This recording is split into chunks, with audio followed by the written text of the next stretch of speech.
Hello! This is my night get nuked. I am thirsty and I shall be playing the world and all the various creatures within it. Down here are my crew. You'll notice that the Lilth one is missing due to, I presume, some manner of life.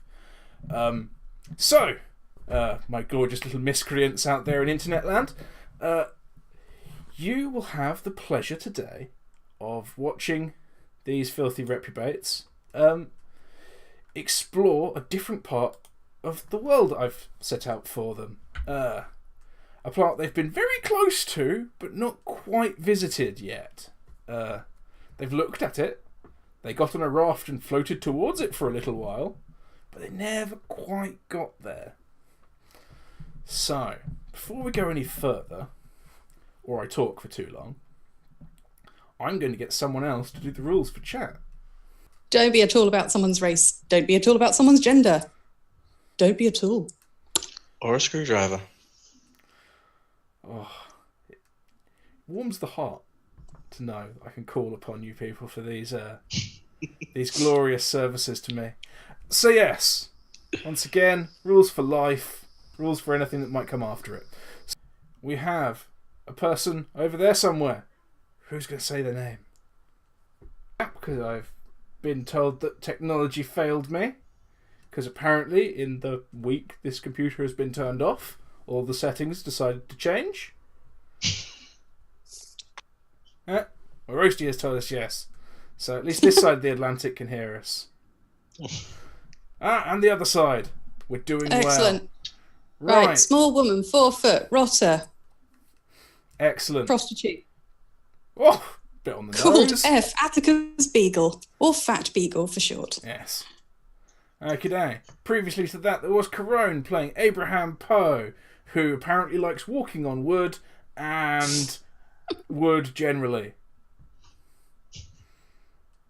And let's not go any further into that. So,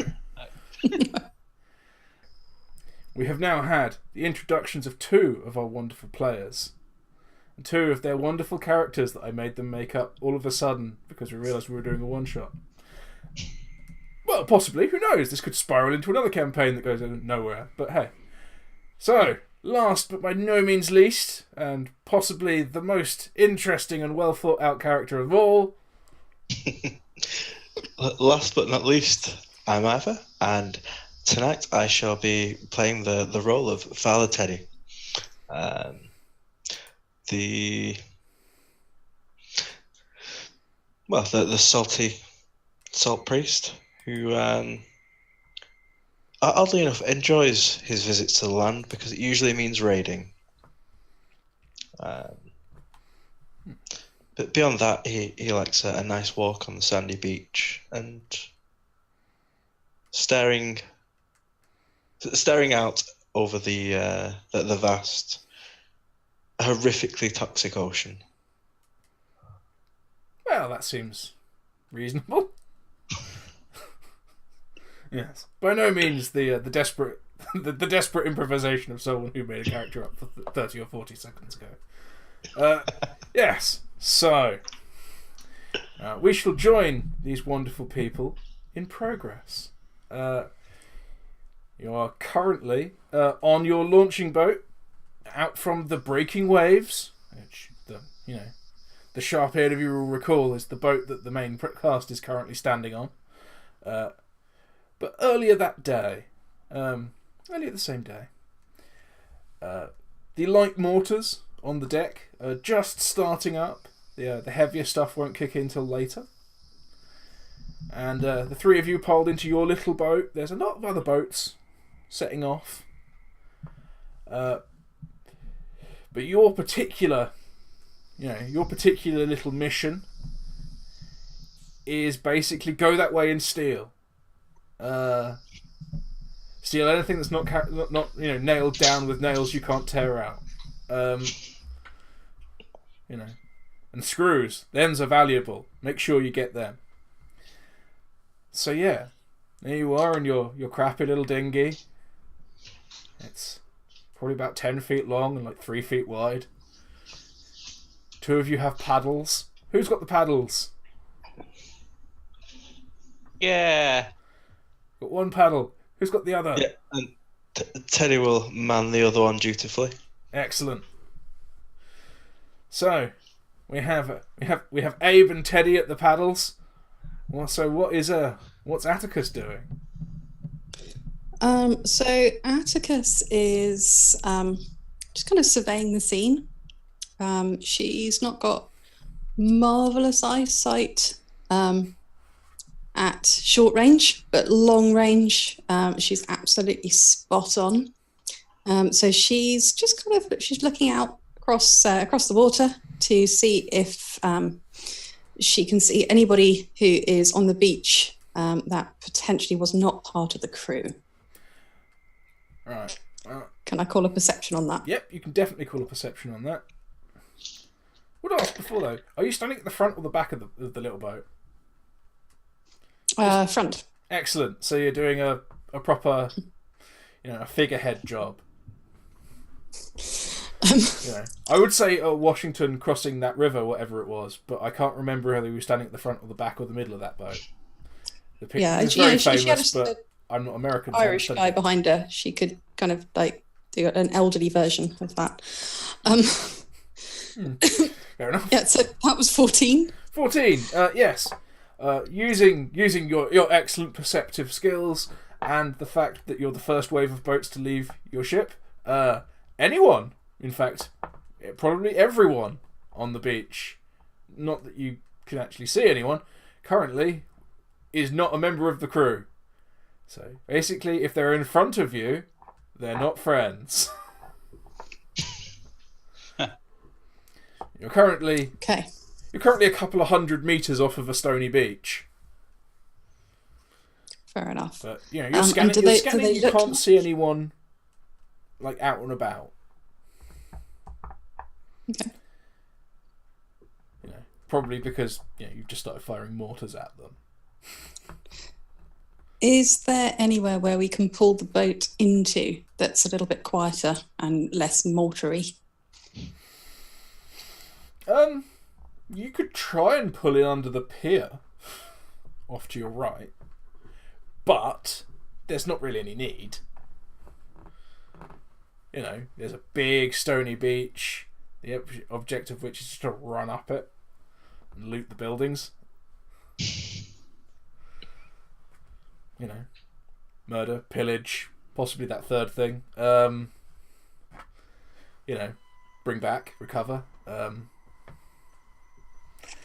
Burn. Right then. Burning's good. Right, boys. Straight off. Up we go. All right, then. Excellent. The accents have come back. How's Eivor gonna fare with the accents? Go on, Eivor.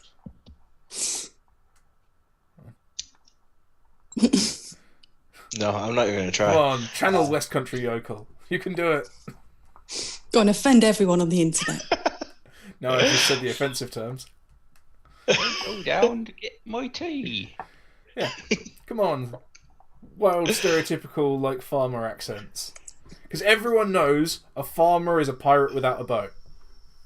Oh, well, go on then. Yeah! Hey! There we are. Although I've now recalled that the entire crew we previously had on this boat was Russian. But hey, these guys aren't. Because we established that it was a mixed crew.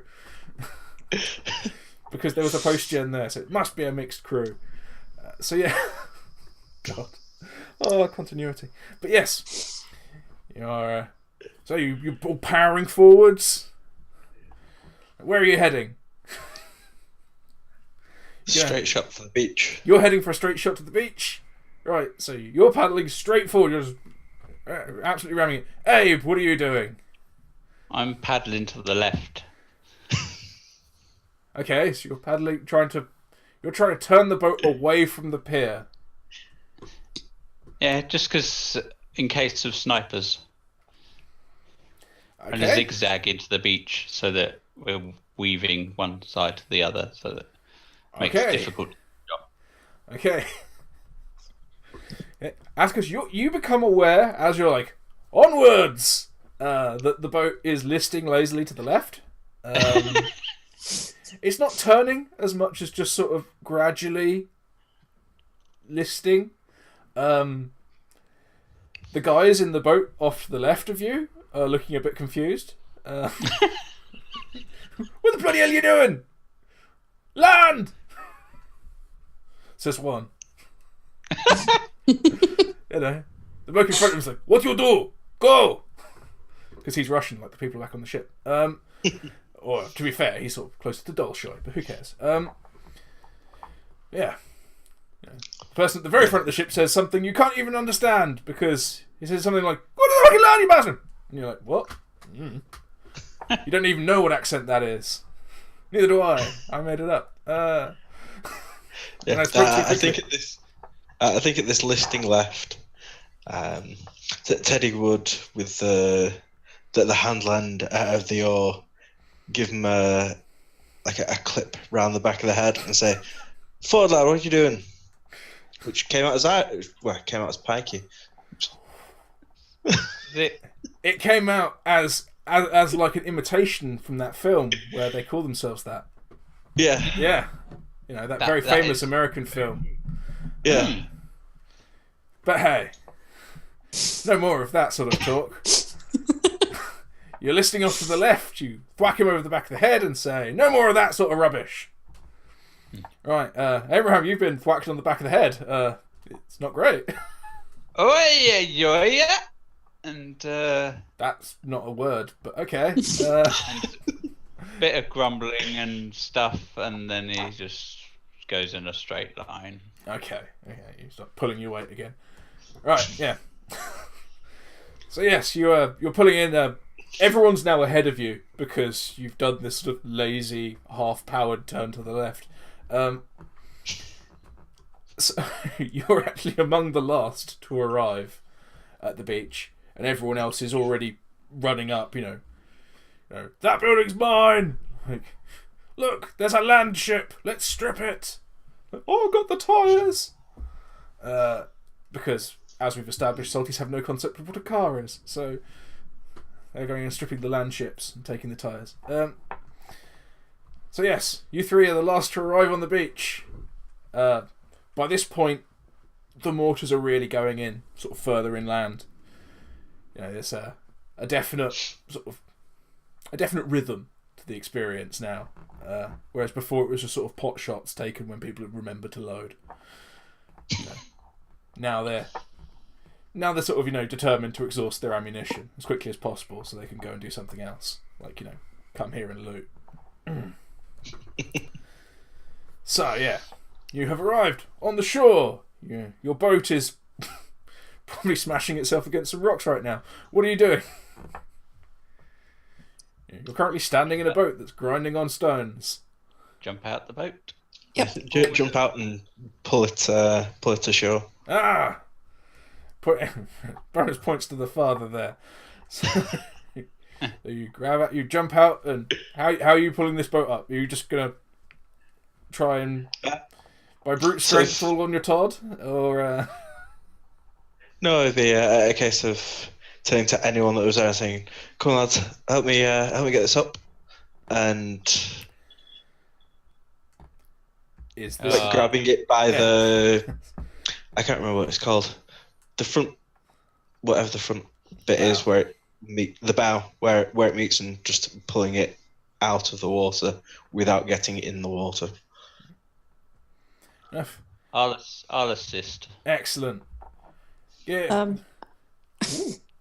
Atticus is going to step out the boat and kind of crack open this extending walking stick, and is going to hobble off down the beach, muttering to herself, "Oh, I've done my time.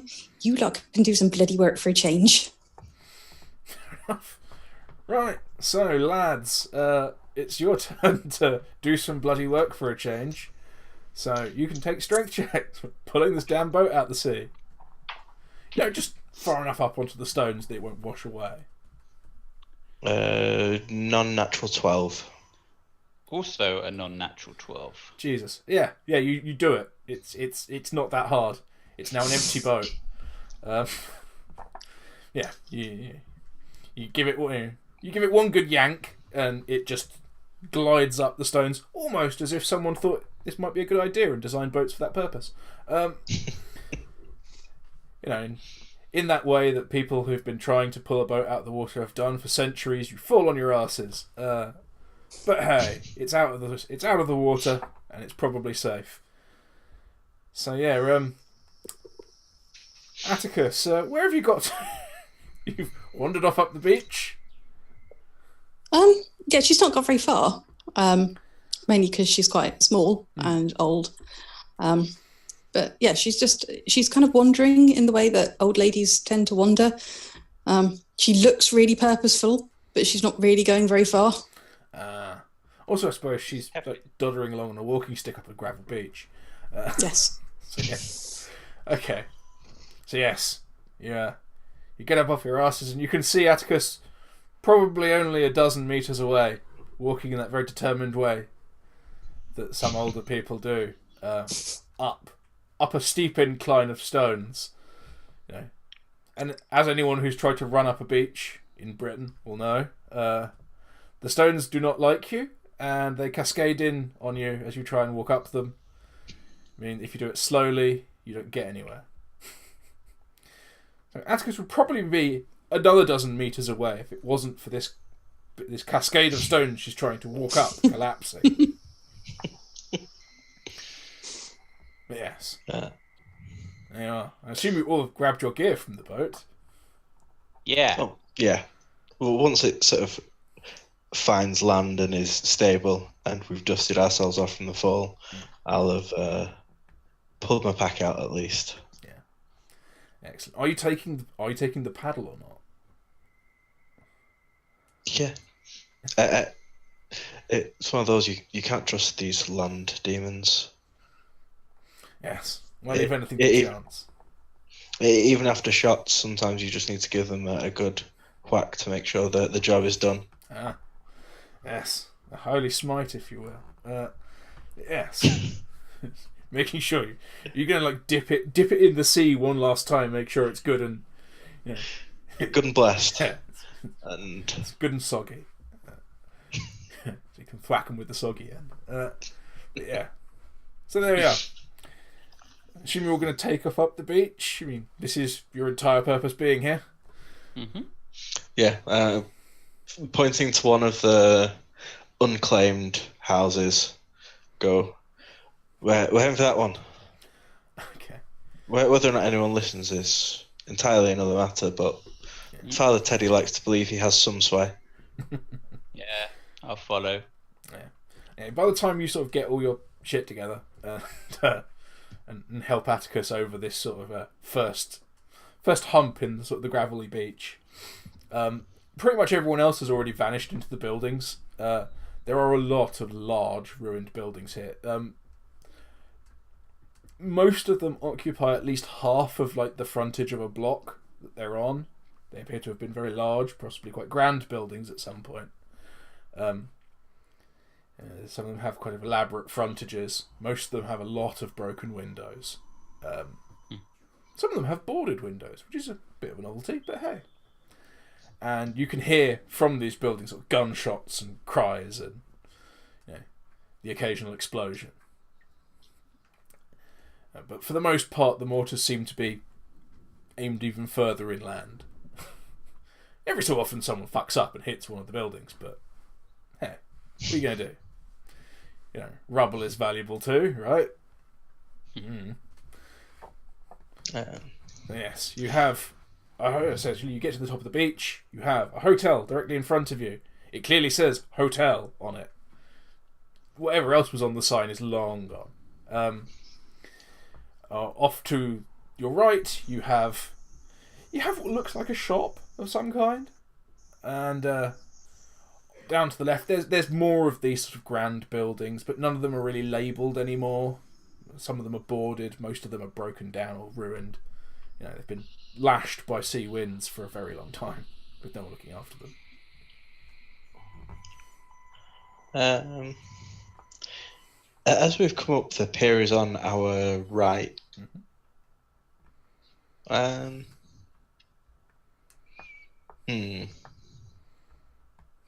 think I'll go for sort of maybe one of the potentially was white or cream-coloured grand buildings. Hoping that there's no one in there, or there are a few people in there. I think you're breaking off to the left in the hope that no one's pillaging those buildings right now. You can get the choicest pick. Okay, fair enough. The rest of you concur? Or... Oh, yes, yeah. Might as well. Fair enough, yeah. And you start heading along off to the left, which is westward. How handy. But yes, you start heading off to the west, and you feel that you've probably gone far enough. This is you've come to sort of the first building. You've crossed a road. You've crossed another one. This is probably going to be the first one that your mates haven't already piled in. And at that point, one of the windows on the third floor blows out, and someone falls out of it. Legs first, and then a few seconds later, their torso. Which is an exciting trick. The legs travel a good deal further than the torso does, sort of across the road. The torso just sort of falls straight down. Oh, it doesn't appear to be a salty. So you're pretty sure it's probably the next building along. Yeah? Yeah. Fair enough. Yeah. You come to the next building. There's a lot of broken glass. At some point, there was clearly some sort of large conservatory-like structure at the front of this. There's counters inside. You can just basically step over. There's a lot of rubble. You can just step into this front of this building. It looks like most of the windows of the ground floor are blown out. So you can just walk in. Before sort of committing too deeply, Father Teddy will poke his head in and just sort of see whether or not there is anyone around that might deem fit to take shots at them when they come through in force. As you look in, there are definitely lots of tracks in the sort of mulchy interior. People have definitely been living here. You're not sure how recently, but there are definitely lots of boot prints. There's signs that people have been eating in here. There are old campfire old sort of fire pits that have been sort of the carpet's been hacked away at, and they've lit a fire directly on the concrete floor. It looks like it might at some point have been a nice little communal area. But there's no one here now. It's in standing, looking at you with a gun. Okay. But there may well be people inside. Yeah, we want to venture inside. Are there any stairs that head up, or how many doors and or exits are there where we are? As you head through this little communal area, there's a door sort of as you head in, because you're coming in from the side. There is a door off to your right, a rather large grand door. It looks like it was probably the original entrance to the building. It has sort of carved fresco work around it, and possibly a little plaque, saying when it was built. And the date on it is. Sure, would you say Teddy can read? We've established that at least one of you can, because you knew what the word hotel was. Teddy can read. Okay. You can establish that on this little plaque, it says the entirely insensible date of 1862, which means nothing to you. You have no idea when 1862 was, because as we've established, the Salties count their dating system from the number of days since the devastation. Just for record, what date is it currently? I do have this written down somewhere, so I can tell you in theory. I wrote it down somewhere. Where is it? This is always going to be absolutely enthralling.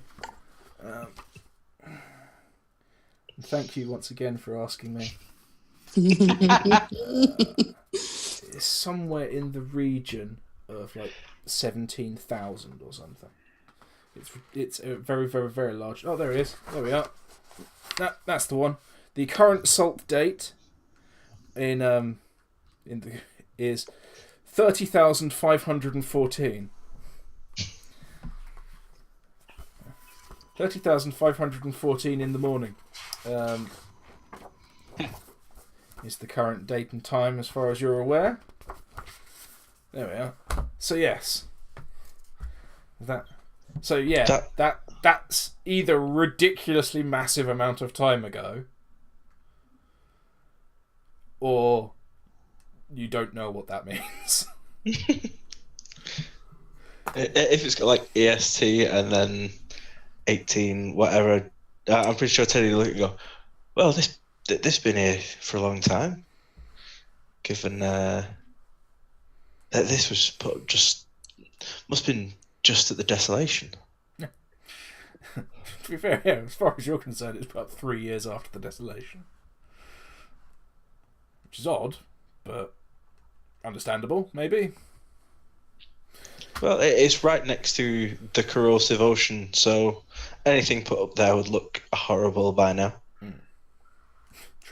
True. So yes, you head on in, secure in the knowledge that this place is like 100 years younger than it is. Oh well. There we are. You're like, wow, these mudsiders are really good at building. Like, they threw this together. They threw this together 29,000 days ago. Holy crap. And yes, if you're watching and going, his maths is terrible. Yeah. Here it is. So yes, you head on inside, and inside there's sort of there's a lovely what was probably once a lovely carpeted atrium or foyer. Yeah, because in England we say foyer. But yes, it's a lovely carpeted foyer with, the very old-fashioned like desk with all the little like cubby holes behind it with the keys hanging in. It's still there. Although there are very strange things thrust into the cubby holes. Like little packages wrapped in sort of greasy paper and all sorts of crap. You're not really sure what's in there. But people have just, gone, oh, what a nice little shelf. Put things in there. Once again, there's lots of mulchy footprints in the old mulchy carpet. And they go to the other end of this and split off to the left and right, where there seem to be stairs. At some point straight ahead there was a lift, but all you can see is a heavy pair of metal doors, and you can draw conclusions in which way you will. What people left on this shelf if people are going, oh, it's a handy place to store things? Okay.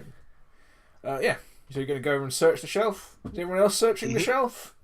Yeah. I think Atticus would want to Excellent. have a good old rummage. Yeah. She has no regard for anyone else's personal property. Yeah. There are 40 cubby holes. Which cubby hole do you check first? Number 27. Okay. 27. 14. 14. And 2. Excellent. Nice little spread. Right, so as you walk along, you come to 2 very quickly, and you pull out a little bundle of like greying paper. It's got all sorts of things printed on it, but it's been mashed and dampened. And you unwrap it, and there is a fish. It appears to be, a fish. A quite well kept fish. Clearly they've left it wrapped in paper to, absorb all the horrible toxic water off of it before doing whatever they're going to do with it next. Who knows? Dinner. Okay. Yes, next is 27. You go to 27, and there is a very, very small. There's a very small sort of parcel wrapped in cloth. And you take it out and you unwrap it, and within there is sort of a collection of rusty cogs and a short length of bike chain. Who knows what they were doing with that? But Hey, you know. they clearly thought it was worth putting there. And in 14, you find what was once a paper envelope. It's very soggy. It's like very good quality paper, so it's still sort of. It still works, but it's really horrible to touch. Sort of slimy, sort of thick parchmenty paper. You open it up, and it appears to have. Oh, it does have a weird little metal object in it. And it's round at one end, and it has a little stick with little like teeth coming up off of it. And it's a rather attractive brass colour. And through the rounded end it has a ring with a little tag on. It just has the word master.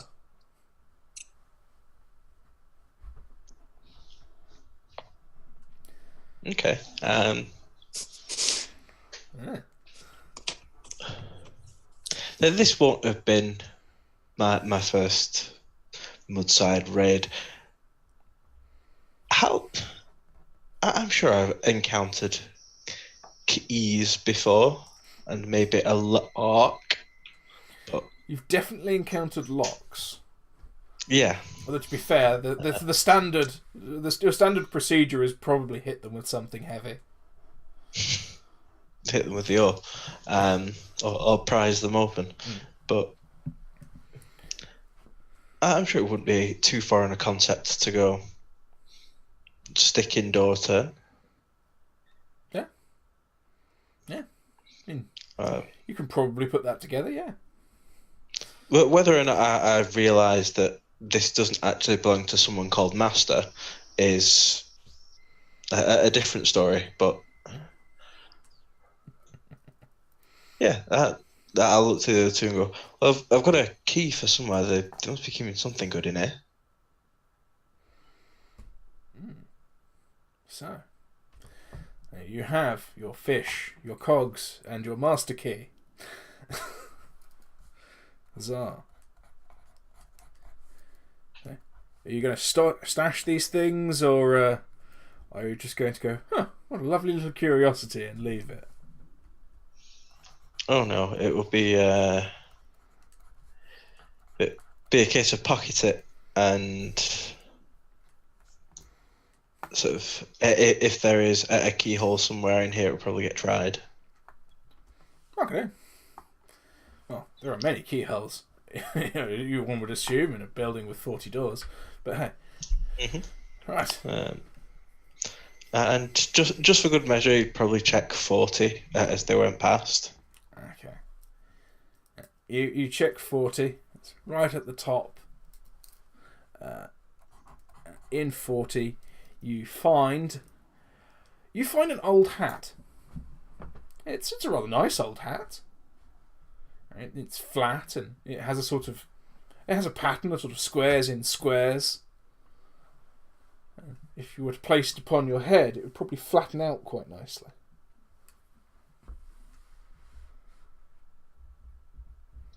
Yeah, it will be a good Mudside trophy.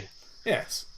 So, upon the sacred oil skins, it is placed this hat. Yes.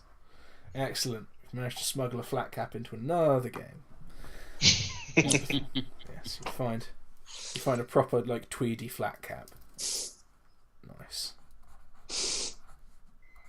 Because it's not really British if you don't have someone in a flat cap.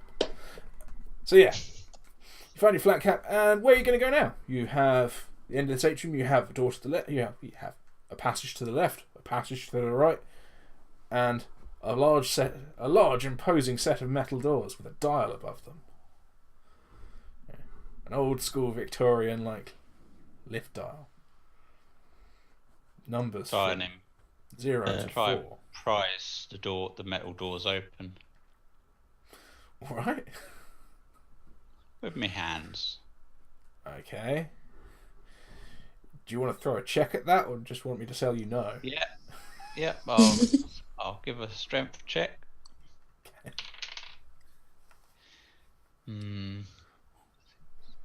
7. After a few moments' effort, you're pretty sure your fingers hurt. Not a lot seems to be happening. I shrug my shoulders and just walk away from the doors. Okay. Well, I assume you're doing that while Teddy puts on his cap. Yeah. Yeah, you've just done that thing that like every 14-year-old boy does some point in their life. Of like see if they can pry the lift doors open with their fingertips. Normally from the inside of a lift while it's moving. No. Is there a visible lock? On what? So on the metal doors, is there like an obvious lock? No. There is a... Although if you wish to like really look at them, there are 2 marks on either door. One at the top, sort of 4/5 of the way up, and one at the bottom, sort of 1/5 of the way up, where it looks kind of like they've rubbed on something. Like parallel marks on each door. Okay. And next to it, there's a little metal plate on the wall that just has a hole in.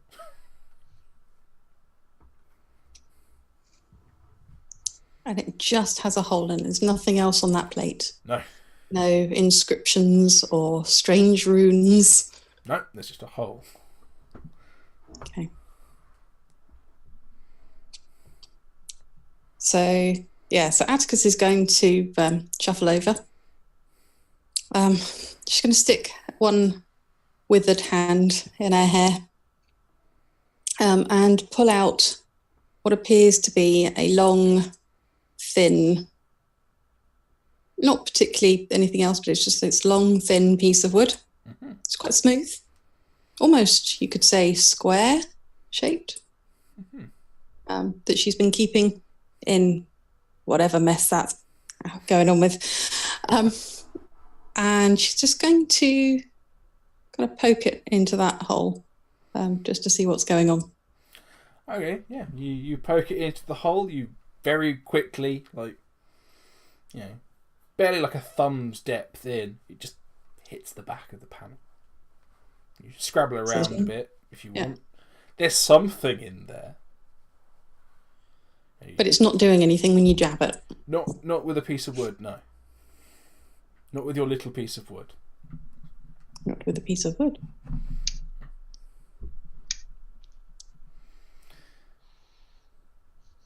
There's clearly a thing. There's quite clearly like something on the far right, and there's something on the far left. And they jiggle a bit when you hit them, but nothing appears to be happening with them right now.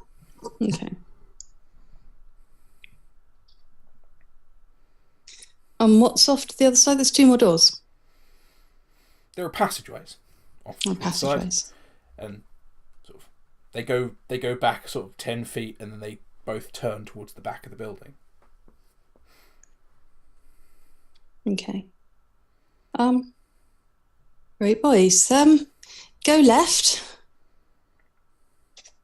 Always left. Always left. We do always turn left. Right. Yeah, Teddy will give the nod, and yeah, he would try and lead the way, or raised, just in case. Okay. So yes, ignoring the rifle on his back. Good lad. So yes, you wander off to the left with your oar raised, and immediately it turns off to the right. You head back towards the back of the building. As you head along this fairly wide corridor, there are doors on either side, basically. There are 2 doors on your left, 2 doors on your right, and they have affixed to them large numbers. Most of the doors are closed. Some of the doors are intact. Some of them are quite severely battered.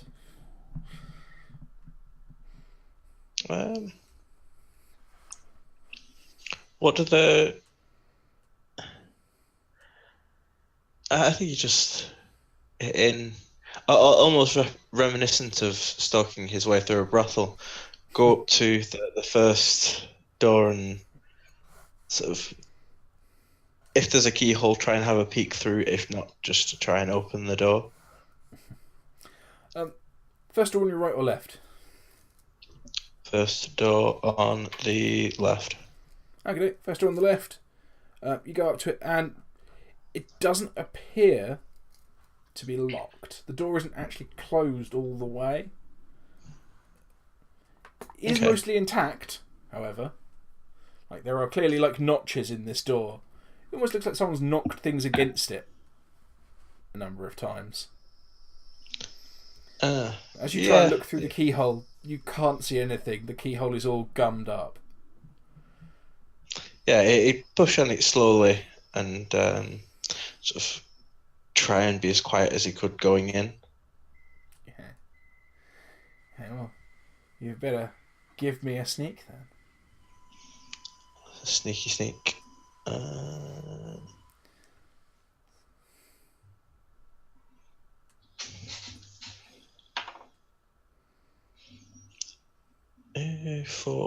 10.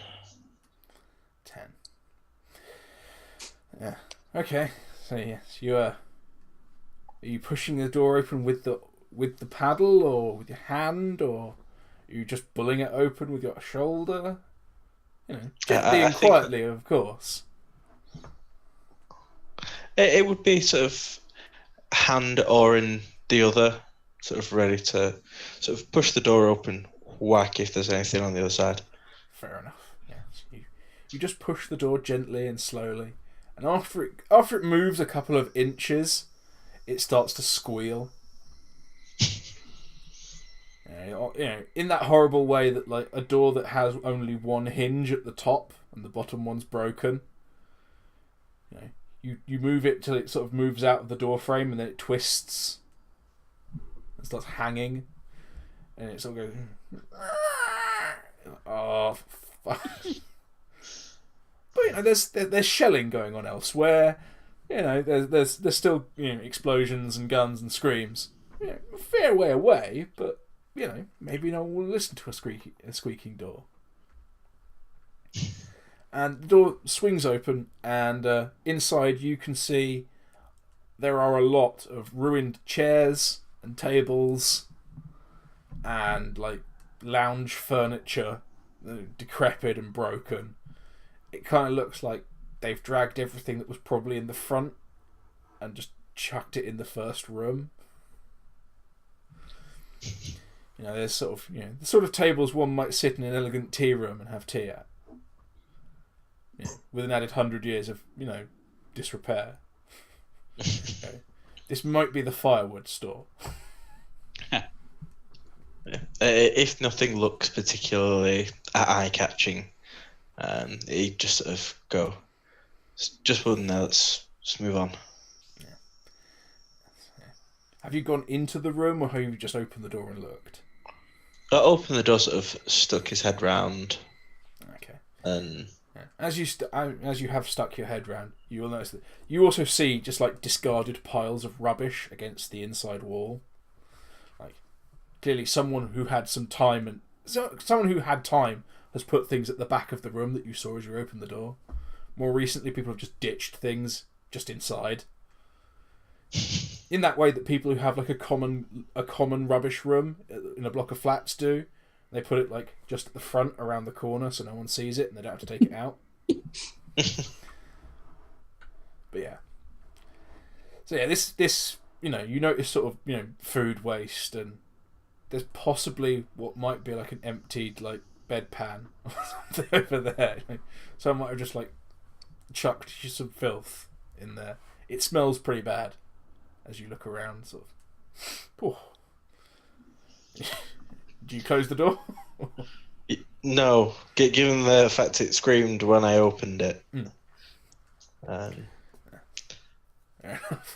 Leave it. I'll leave it ajar as far as the one hinge will take it, and sort of stalk on down the hole a few more.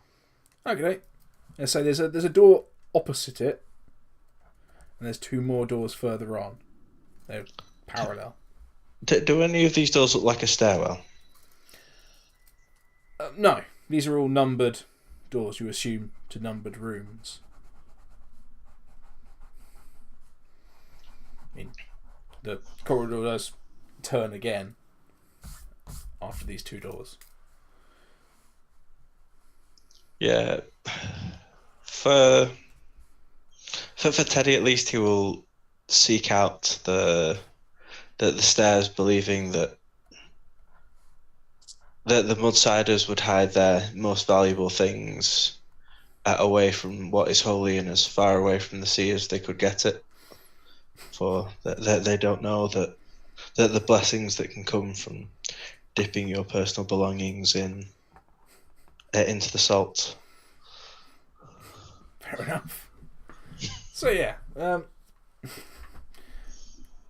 So Teddy's heading off. What's everyone else doing? Oh, I'd follow Teddy, really. Yeah. I mean, while Teddy's checking out this first room, are you two just standing there waiting for him to take like a shotgun blast to the face, or? Oh, I see. I'll try out the second room on the left. Okay. Yeah. You go up to it. This door is pretty badly beaten up. There's a large sort of chunk missing at the top and the bottom. Sort of alternate corners. It kind of looks like this door's been like busted off the hinges and put back on a few times. You don't even need to open it necessarily. You can just sort of look through the hole. And as you do, you see a creature. A very strange creature. It stands about shoulder height. It has, to your quick glance, at least 4 legs, which is 2 legs more than anyone needs.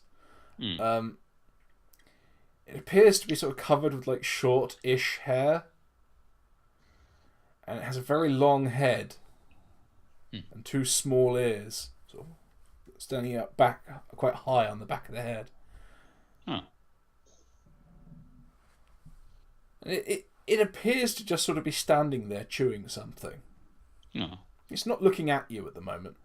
It's sort of faced away. I'll just shout, "Hello!" Okay. Alright. That's it.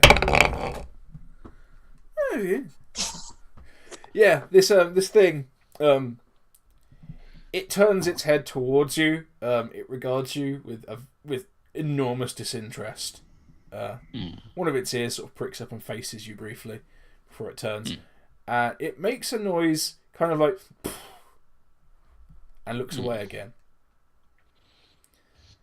And it goes back to chewing whatever it was chewing. I'll just shout again, "Nom nom nom!" The animal looks round again, and now this time it turns. It faces the door, like full on, and you notice that this thing's quite broad. And it makes a noise that you've never heard before in your life. No creature you're even vaguely aware of could possibly make any sound quite so much like moo. It's a very odd creature. Sounds a bit hostile. It does. It sounds enormously hostile. This creature is very large and outweighs you many times. I'll back away a little bit, and I'll try and slam what remains of the door shut. You didn't open it. Oh. Well, I'll try and... Well, yeah, but I'll try and sort of close it anyway. Okay. Whatever's left of it. Okay. As you back away, this creature, it notices that you're moving. Basically, now that you've drawn its interest, it sort of walks across the room, tries to poke its head through the hole at the top of the door. It looks like this might be why this door is so battered. These animals have done this a number of times. And yeah, it finally manages through some sort of tricky contortion to push its head through the hole in this door, and you are confronted by a very large head. Oh. And the jaw is still continually chewing. And it looks at you with sort of fairly dull, not entirely interested eyes, and just sort of tries to see what's going on. You can hear people and things occurring. Do a little tap dance for it. Okay. Fine. You do a little tap... Come on, roll for tap dancing. How good a tap dancer you do? Oh. I'm not sure what this is. If you're attempting to communicate with this beast through the medium of dance,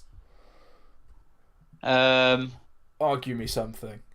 Are you attempting to manipulate this creature into liking you with dance? Yeah, I can do manipulate intelligence. No.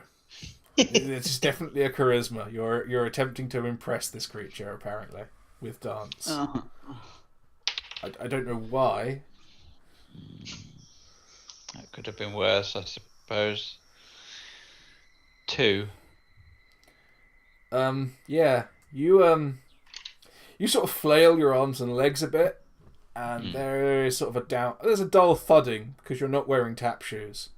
You are in fact wearing oilskins. And after a few moments, you sort of slip a bit and have to steady yourself on the wall, and the animal just pulls its head back through the door. With a snort, and you hear it. You hear it turn around and walk back across the room. Whatever you did, just entirely failed to capture the attention of this large creature. My head drops a little bit. Feel a bit sad now. Okay. Oh, good. Right. What's Atticus doing? Right. Slightly confused. Slightly confused by her friend's actions. She's going to toddle into the room with the animal, with it clearly not being a threat until the tap dancing ends. She's going to have a quick look around. Is there anything that she can see in there that might be of use? As you walk in, you notice that there is a crudely made stool that's quite low, and there are a few buckets hanging on the wall. Like metal buckets. I mean, metal's always handy. Buckets are good. You can't bail out a boat without buckets. Are the buckets usable? They don't have... Yeah. You might almost assume they are watertight. Okay. So Atticus is going to take one of these buckets, and she's going to take from inside her big coat a carpet bag, which is the same kind of green colour that her coat is made from. And she's going to take the bucket and put it in carpet bag and put carpet bag back into the coat in the magic way that all old ladies can do. Yes. The majesty of the treasure trove bag. So yes, you steal a bucket. Or do you steal more than one bucket? There's more than one bucket. She's going to steal just the one bucket. And then what is the animal actually eating? It's chewing on something. There appears to be some sort of rough grass growing through a hole in the wall. Okay. So yeah, as she walks back out, she's going to pick a piece of the rough grass, kind of put it in her mouth, give the thing a nod, and toddle on out. Yeah. Okay, yes. You put the rough grass in your mouth. It tastes comprehensively disgusting. But hey, why not? It's been slobbered on by this. But hey, She's had worse. Well, let's say the less we say of that, the better. So yes, you steal a large creature's food. You nick a milking bucket, and you leave. So you have 2 doors. You have a corner of this corridor. You have the fact that we've been running for quite some time and done nothing. But yeah, so what do we do now? Well, take one of the corners and Teddy will ascend, hopefully, the closest flight of stairs. Okay, yeah. As you turn, there are 2 more doors on the back wall, sort of thing, and between them there is a set of double doors. Yeah, which, being that Teddy can read, do clearly say stairs. I'll call back to the other 2 and just sort of indicate that.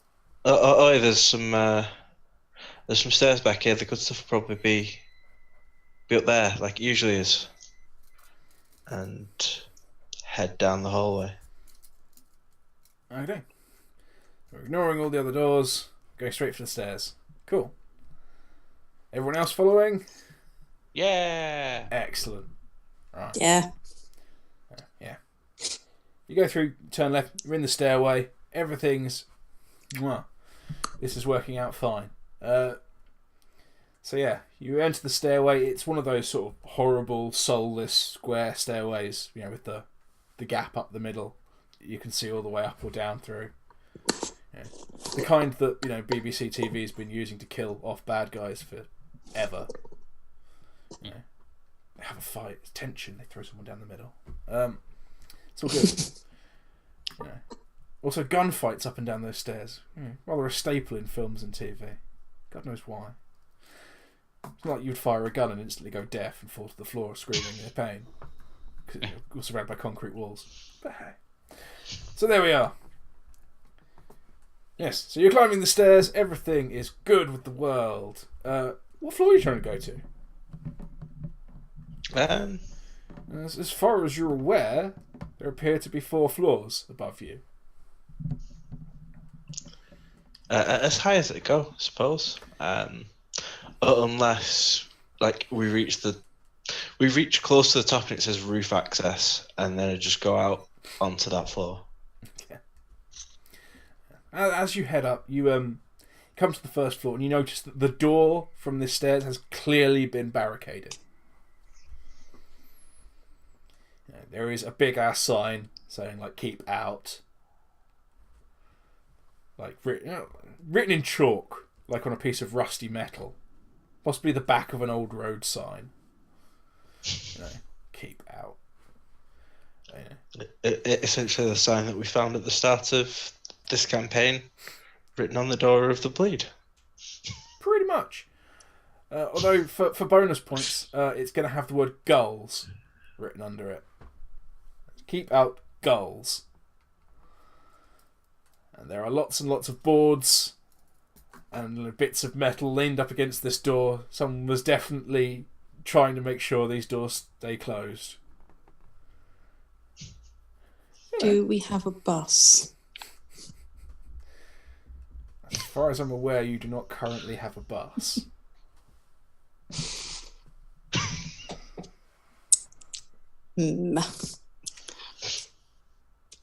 So, So yes, I'm assuming you give that door a miss? Or are you absolutely sure that the dreadful Mudside bastards have constructed this elaborate, double bluff? So there's wood going up against the doors. Yep. There's no way to see in there. Can we hear anything from the other side of the door? You can give it a try. But, not just walking past it in an echoey stairway, no. If you want to press your ear to the door, you can go ahead, give it a shot. Yeah, I think in the grumpy old lady she is, what she's gonna do is to give the door a bit of a kick and then kind of listen to see if it prompted any noise. Yeah, you give the door a kick. You can hear some sort of scuffling noise on the other side. How big is that scuffling? It's not terribly loud. It's not a rat running over grass, nor is it a car going through like a field of wheat. It's just rustling. Also, you're aware from outside that the windows in most of these floors have been blown out, so there'd be wind coming through. If there's anything inside, it would probably be rustling about anyway. If it hadn't blown. Let's. Should we see what's in there then? Hey. Can do. And Teddy will use his oar as sort of a lever to shift the stuff that is piled in front of these doors, just to make opening one of them easier. Yeah, I mean, most of this stuff is leant against planks that are nailed into the wall, so you can pry away like all the angled pieces of wood that are just jammed down pretty easily. And eventually you just come to sort of 8 pieces of wood, in just sort of crude, like crisscross fashion, Wile E. Coyote style.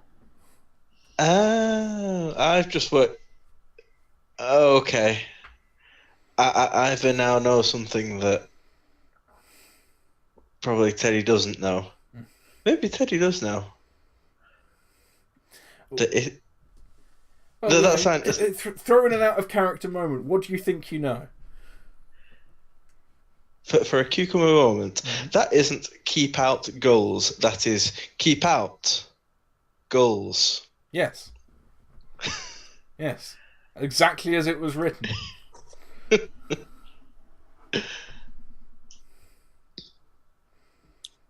But being from the leaping back into character, being from the high seas, would we've encountered these legendary gulls before?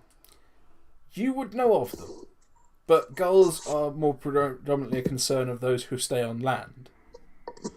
Gulls haunt the coast, but they don't go too far out to sea.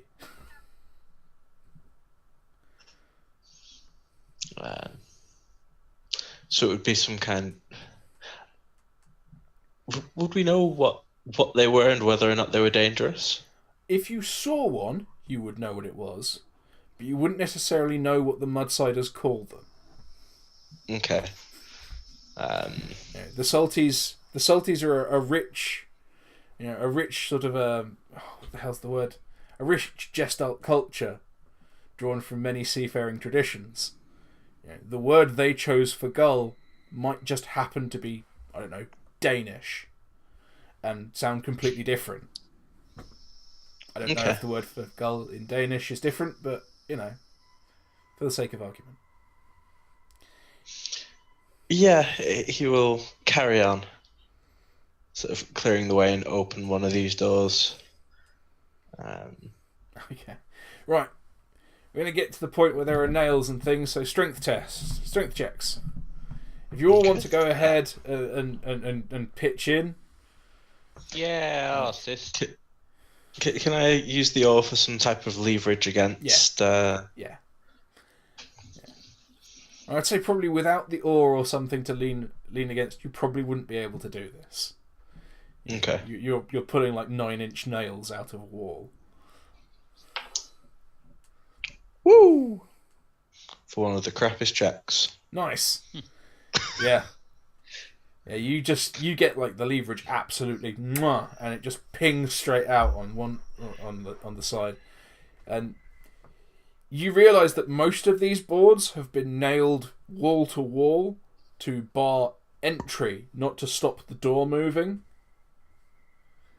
And you remove like the one that has been nailed to the door first and go, huh. And the door handle now moves freely because it hasn't got like a board over it. And you can just open the door if you want. Yeah. See if the opening of doors sort of elicits any particular response. If it's the shuffling of feet or flapping of wings. Yes. Right, yeah. You open the door. You give it a solid push. And the door swings about 1.5 inches before hitting something, and there's a lot of rustling. With it moving 1.5 inches, I think having hit something that then started to rustle. Oh no, it's hit something soft and moved, and there's rustling. Yeah. Oh, more like it's hit a bundle of something loose. Given the fact that the door is still in my hand, I think it would be a case of close, open a few more times to see if I can get whatever it is behind the door to move. Okay, you're just wiggling it. Yeah, as you do that, bits of old paper and, horrible dried out old sticks and, scraps of carpet and bits of things. I say that not because my imagination lacks, but because you can't identify exactly what these things are. Some of them appear to be gobbets of flesh, or bits of fish, old material, bits of tree. Things that fall under the general scope of nesting material. And you managed to get the door about half open. And you can see into this. It looks like most of the outer wall of this floor are quite significantly damaged. The windows are pretty much all blown out, or blown in. I'm not entirely sure. They're broken. And you can see there's a lot of these large bowl-like contrivances made of sticks and cloth and something sort of fuzzy and grey. In some of these large, in some of these sort of rugby ball sized objects, a sort of a dull grey. I'd say it's got some speckles in it. At this point, Teddy will turn to Atticus Beagle and go, do you know what type of gods that the Mudsiders worship? They seem to have some kind of weird ritual room through there. It's not messy, is it? Aye. Right. It's very messy. In fact, it stinks. There is a horrible... It's like it's some type of ritual latrine. Yes. There's a horrible smell. It's acutely chemical and kind of fishy.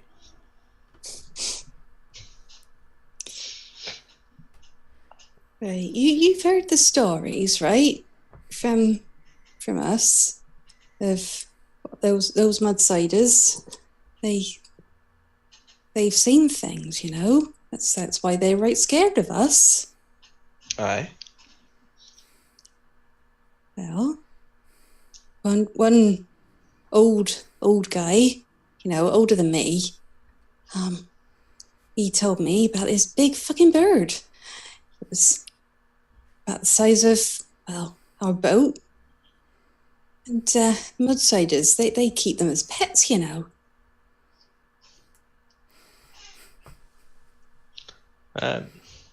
He takes that in from it and goes,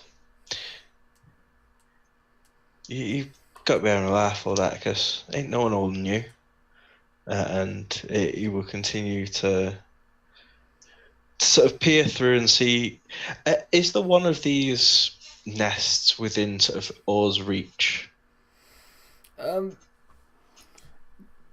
It's entirely possible that the thing that you've been battering with the door is a nest. I'm more thinking, is there a chance that he could sort of reach through with the oar and pull it across without having to pull any more of these boards out?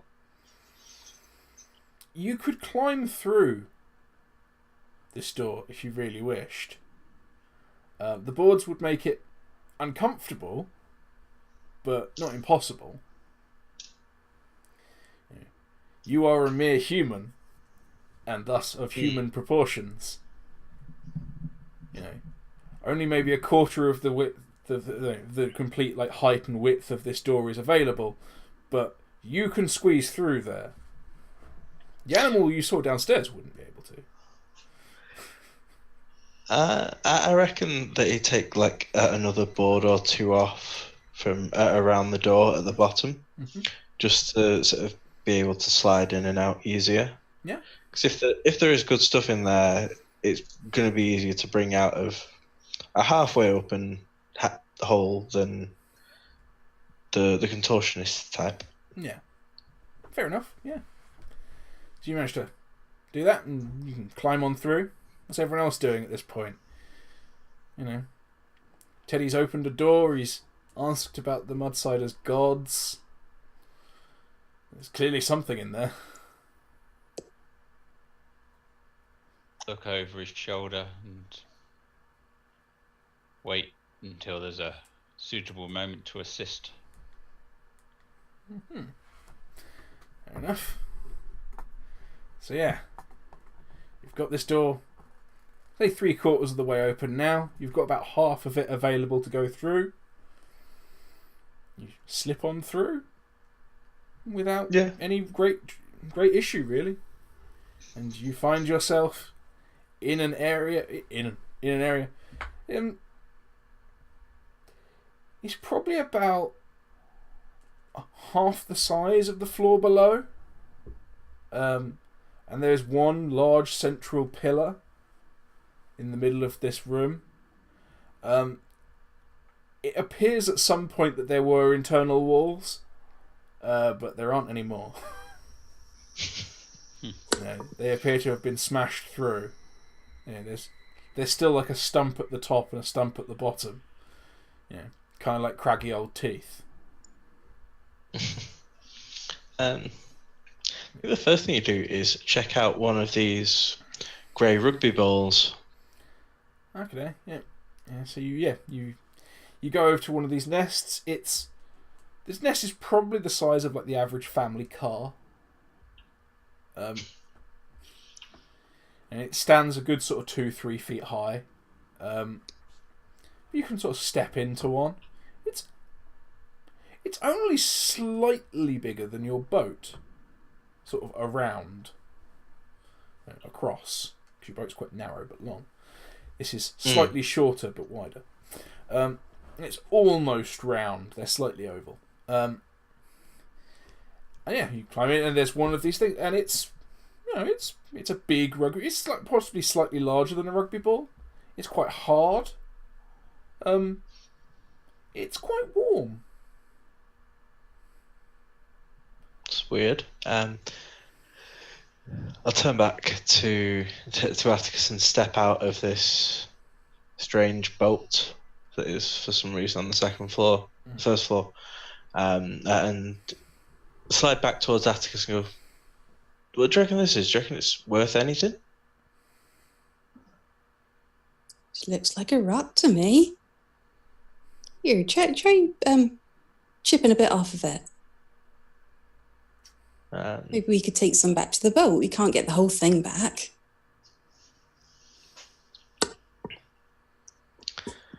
I have to give, if I give it sort of a cursory shake. Yeah, we give it a cursory shake. The weight definitely does change. Like it shifts. Like it's sort of center of weight. That's odd. It feels full, but I guess we'll find out what's inside. Maybe they maybe these are vessels built by the Mudsiders. Keep valuables in, and we'll place it on the ground sort of between my feet. Raise the oar on high, and sort of try and give it a wallop. Okay, yep. Give me an arm CC. About time we did something destructive. And if you really fuck this up, you will fail to break an egg. 10.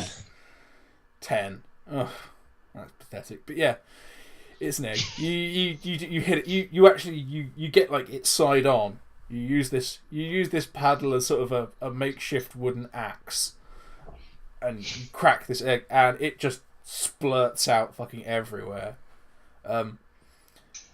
There's sort of this faintly yellow, sort of clear, translucent goo that spews out for a few moments, and then you see something sort of damp and sort of grey looking, like stops up the hole you've broken in this egg.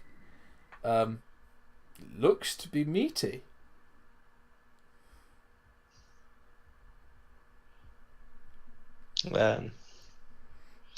Sort of lifting the oar again, I'll turn to Atticus Beagle again and say, "Get your eyes in there. See what you can see."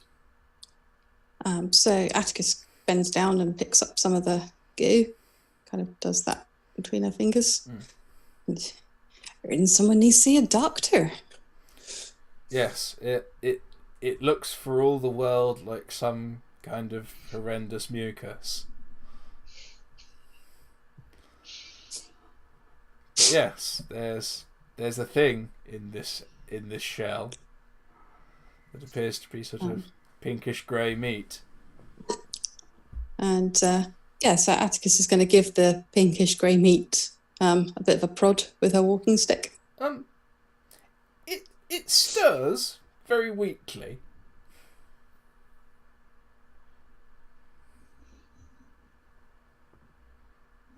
I suppose it could be, I don't know, dinner? I mean, you've only broken a hole in this egg, maybe sort of this big, with the blade of the oar. You could easily break this thing apart with your hands now. Or just kick it. And see what the hell this thing is. I think that's probably what Atticus would do. Yeah. She gives it a good old side kick. Yeah. A good old hefty boot. And the top of the shell breaks away at the sort of the fissure point that you smashed in it. And this horrible greyish pink thing lays there on the ground. It's got two like large sort of blackish orbs in what, after a few moments, you establish is a head. It moves very weakly and then stays still.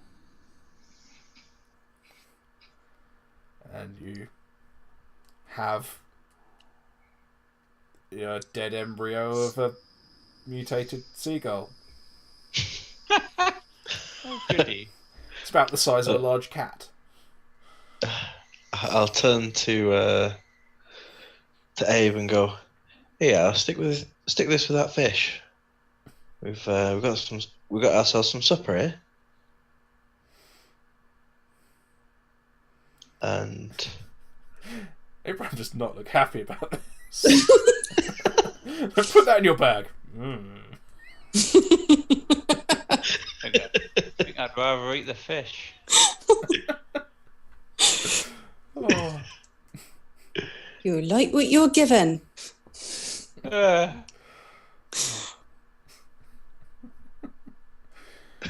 Are there any more of these? You know, of this size? Did you find any more? there's a couple, but I don't think they're worth that much to the captain. Given we were sent for things that we can sell rather than eat. That's right, but I'm sure he's fed up of eating that stuff off the beach.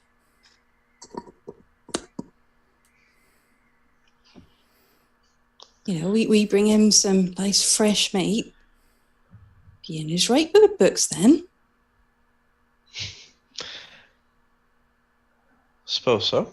And I'll duck back under the like half-barred door and fetch back another one or two of these eggs. Excellent. You go back to you head back in. You go back to the nest you went to previously. There's another 3 eggs in that nest. There are quite a few eggs in the nests around. You grab a pair, head back out.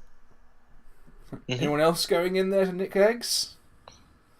No, I'm trying not to be sick at the time. Okay. At which point I'll leave both eggs at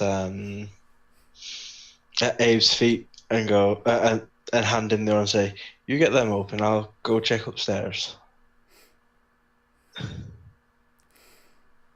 Excellent. Looks the other way. Sort of just tries to open without looking. Okay. So yeah, you similarly thwack them with something, probably one of the bars off the door, and they crack open, and lots of this horrible, like, yellowish mucus comes out, and one of them doesn't appear to have a greyish pink creature in. It just has a sort of a bright orangey yellow sack of goo, which immediately upon hitting the broken shell pops and goes everywhere. But the other one, yeah, you get another one of these, like, large, sort of malformed, hairless cat things. Horrible oversized head. Sealed eyes. Woo! That's good eating.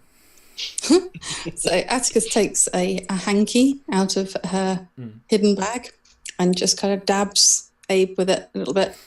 And takes a look around and goes, "Oh, it's like being a young girl again." I was going to ask what that means. But yes, you are all soaked in eggy mucus and filth, and you notice it dribbling off like the sides of the steps down, drooling down the stairway, and it smells pretty terrific at this point. In that way that only an English person could say, it smells terrific, to mean awful. It is a terrific smell. Stench might be a better word. But yeah, it's definitely it's one for the books. You'll remember this. So yeah, you're going upstairs to continue looting, I recall? Yes. Okay. Yes. You head on up the next flight of stairs. There is a laughably badly hidden tripwire up the next flight of stairs. It's literally just a stretch of wire. If on spotting it, I'll sort of follow it around to see where it ends. It's literally it's like an eyelet that's been screwed into the wall, and it's like tied to the banister on the other side. Oh, so it is a literal tripwire. Yeah, it's a literal wire on the stairs. No, not a thin one. It's like barbed wire. Yeah. We'll skip that step and carry on up. Fair enough. You come to you go around the next door. It has it has a lock. Quite clearly, it is locked. The door, and the door has been reinforced, sort of haphazardly with planks and bits of metal and stuff. Bits of stolen road sign and big old like railway sleeper style wood. The door's now probably 2 or 3 times thicker than it used to be. God knows if that's going to help, but someone felt secure. Looking at the amount of reinforcement that there's been to this door, I will sort of put hands on hips and sort of admire the handiwork for a moment and think that these Mudsides sure do know how to make sure their masters are safe. Wonder whether it was one of our lot that ended up marooned here. Told him how to build, and will produce the key from his pocket and give it a jiggle in the door, see if it'll open. Yeah, you take the key out, you give it a jiggle in the door. The lock instantly pops open, which is surprising, but not altogether unwelcome. And the door swings inward with no further ado. And as it does, give me a reflex. Who's standing behind him? Me. Okay. I suppose, yeah, I would.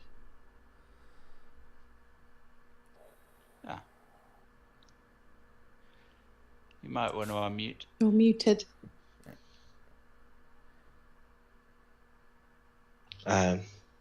Even with my mighty reflex of 3, that totals it to 4. Okay. Yeah. You push the door. You unlock the door with a loud click. It unlocks. You push it open. A proud and happy frame of mind. Heft your oar. And you're immediately met with a big swinging spike going down the other way. Which, it takes a little while. It's a little bit rusty. It makes a squeak. But you utterly fail to dodge it. And it crashes into your chest for 9 points of damage. Ouch. Oh. I am not looking so hot right now. Yeah. Unfortunately, at the zenith of its swing, this thing breaks and you fall back from the door. Yeah, it's designed to swing with great force and then sort of keep going. The tip breaks off and you manage to sort of roll off it. But the other 2 of you are now with Ted being thrown back from the door with something in his chest. And from inside, you hear someone cry, "Fuck off!" Which is, succinct. Oh.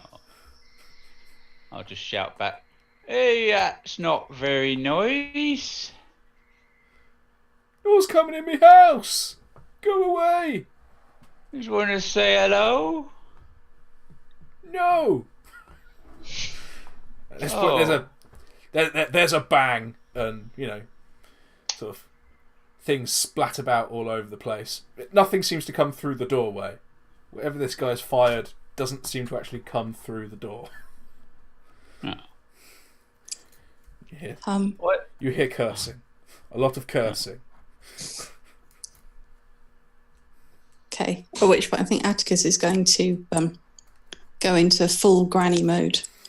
And she's going to go through the door, stick in hand. Now look here, young man. You've had quite enough today. You've had my friend here. Look, you've put a spike through his chest. I'm covered in goo. Now I think you've got some explaining to do, haven't you? You see, like he's sort of he's sitting behind an overturned table with something that looks a bit like a drain pipe, just stuffing handfuls of rubbish into it. He's like, "Oh shit! That's right. You may well clear up your room." Okay. What are you intending with this tirade? I don't know. Do grannies actually mean anything when they tell people? I don't know. I would say I would say that's an attempt to intimidate someone. Yes. Yeah. With the weight of authority that years imparts. Yes. It's going to be interesting. Yeah. Try and bash someone down with pure like granny rage. Yeah, granny rage has got to be what intellect, isn't it? There we go. That is a non-natural 11. Okay. Yeah, the guy who's clearly reloading this sort of bullshit blunderbuss just looks at you like you're mad. He doesn't stop preloading his blunderbuss. He's just slowed down a bit. Now, as you finish your somewhat disjointed rant about him cleaning his room. He levels off this sort of metal drain pipe, like plugs it back in, on his shoulder. He sort of fiddles with something behind the table. He's like, "I won't tell you again. Bugger off." Go on, motherfucker. Do just try it. Little old lady, you see how your mum likes you after you shot an old lady. Right then. and you hear like you hear that unmistakable sound of a lighter sparking, and he does it the first time, like, fuck, and again, and then the third time it works. He's like, finally! And he drops what looks, for all the world, like a small firecracker into a hole in this drain pipe, and turns a small disc of metal over it. And then he just closes his eyes and looks away.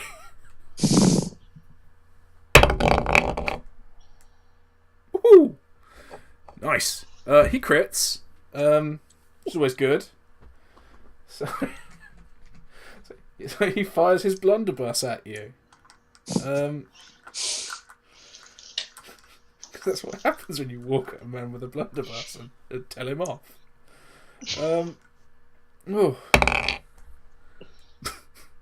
Fortunately, it does a paltry 3 damage. But with the force of a crit, it does pick you up and throw you off your feet. It's lots of little pieces hit you and knock you over. But the one sort of laying on the floor. There's no holes. You don't appear to be missing anything.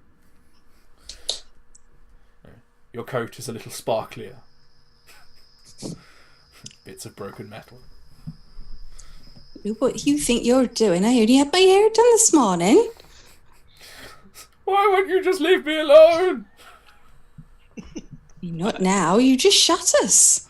You just broke into my house. Abraham's a bit upset with this hostile activity, so he's gonna fire his gun at the unknown person protecting their property. Good. Go ahead. Finally, some sensible action. What's that say?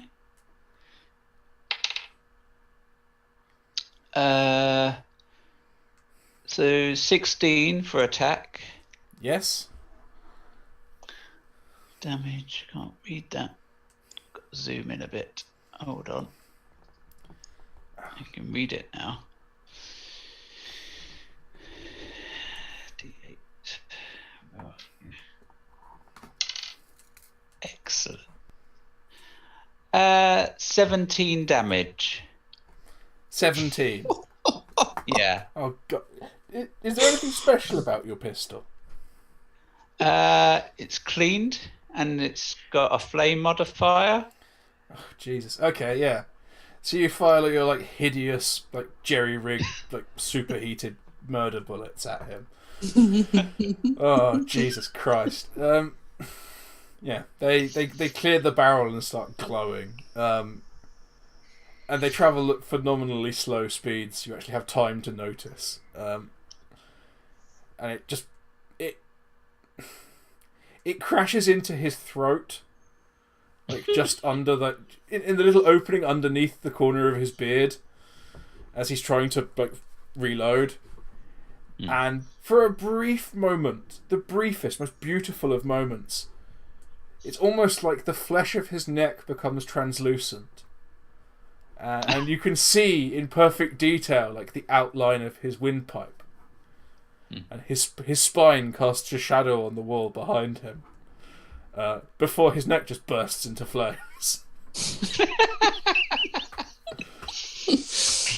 And this poor man, this poor person, just protecting his home, just falls to the floor with a noise a bit like... Which is, if you wanted to know, the sound that blood meeting flame in your throat as it explodes makes, apparently. And he lays there, falls down behind the table and vanishes from view. So Atticus is going to wander over to him, pick up the gun, put down. Can't be bloody trusted with this, can you? We'll take that. I'm going to say, don't do it again. Oh. I think it's safe to say he won't be doing an awful lot. At this point, Teddy has managed to remove the spike from his chest and sort of shakily get to his feet, looking much worse for wear. If one were to put it on a scale of 1 to 13, being a total of a 4 perhaps. Does he have no endurance?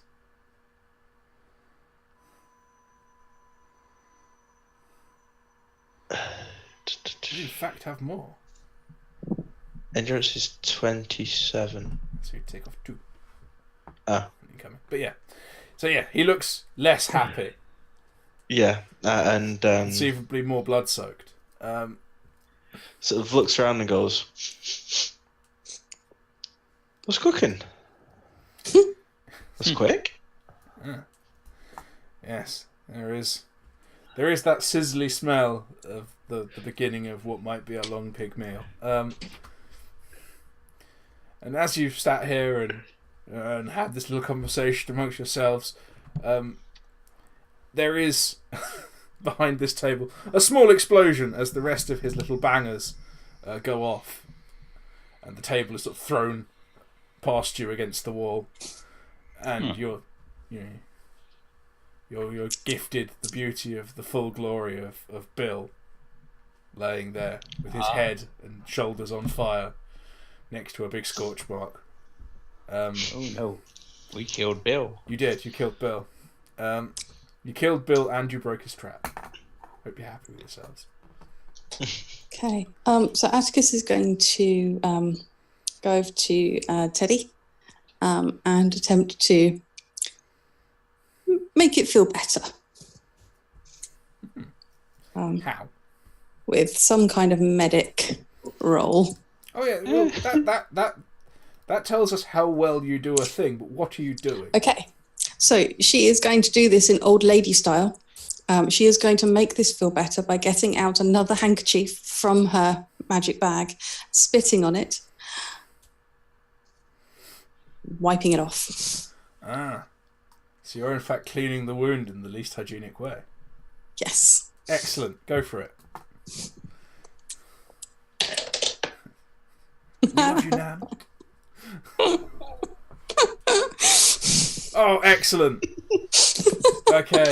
Do you have any ranks or training of any kind in medic?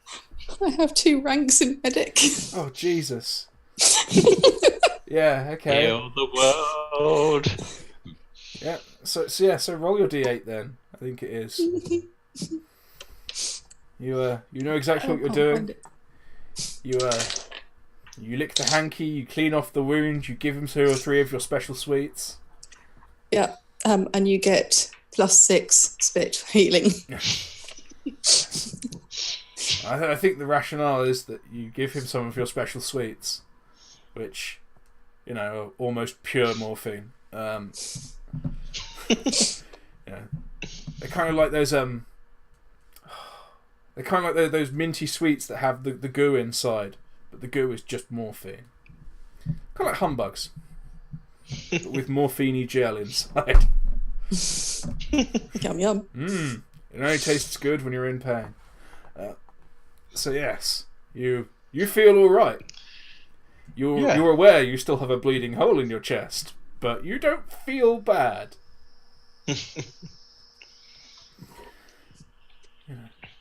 So yes, you're standing here. There is a smoking hole in the floor. There is a burning man, covered in albumin, and apparently carrying dead seagull embryos, and a fish. So far, your raid has consisted of gathering minor foodstuffs and a flat cap. Considering he was guarding this room with his life, would indicate that there may be good stuff around. So after the morphine sweets kick in,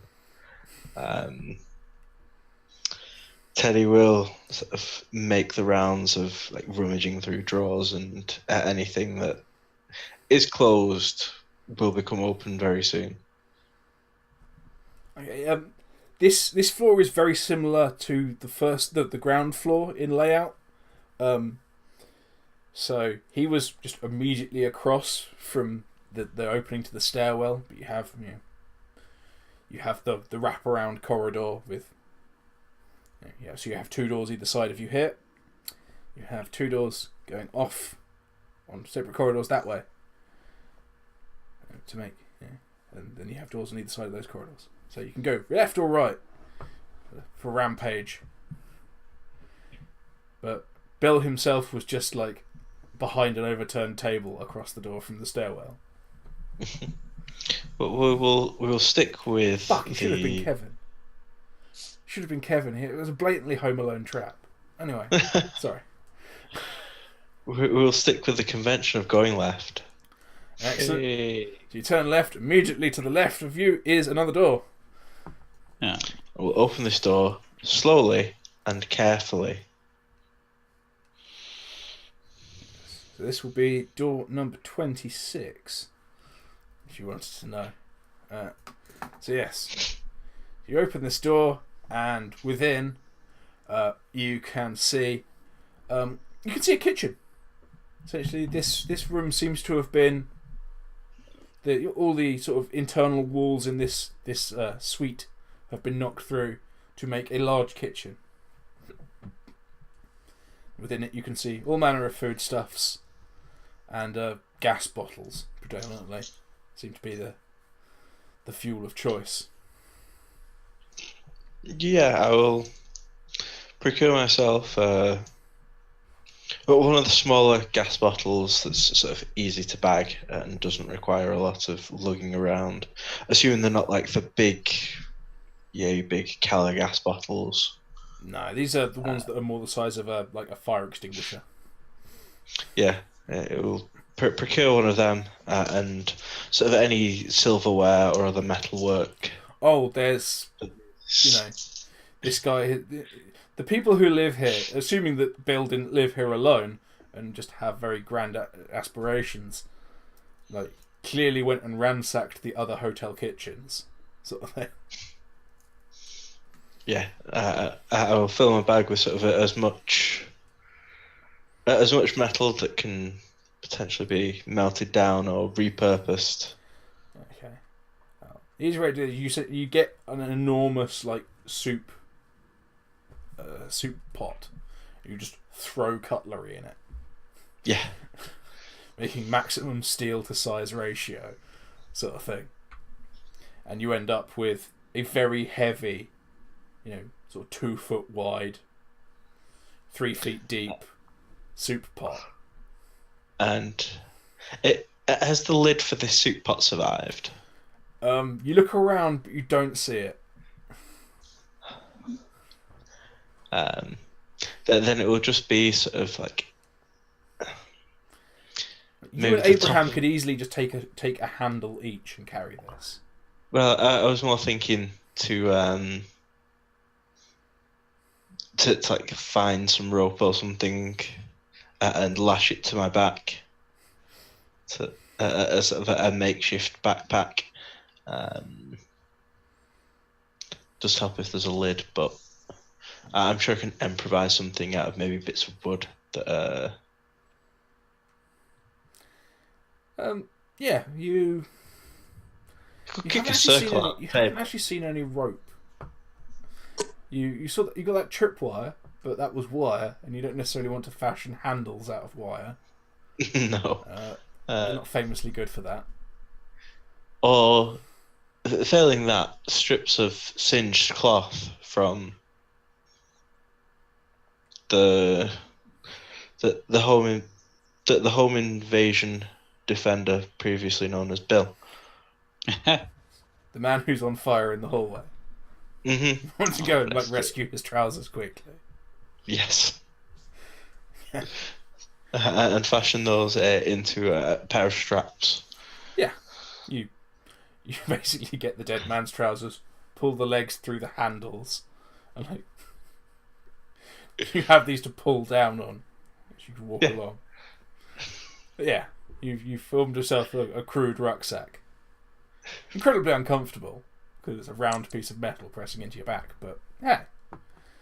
So he's gone off and he's ransacking a kitchen in room 26. What are the rest of you doing?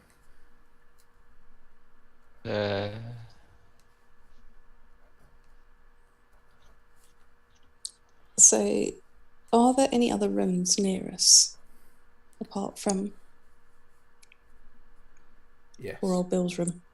Yes, there are a great number of.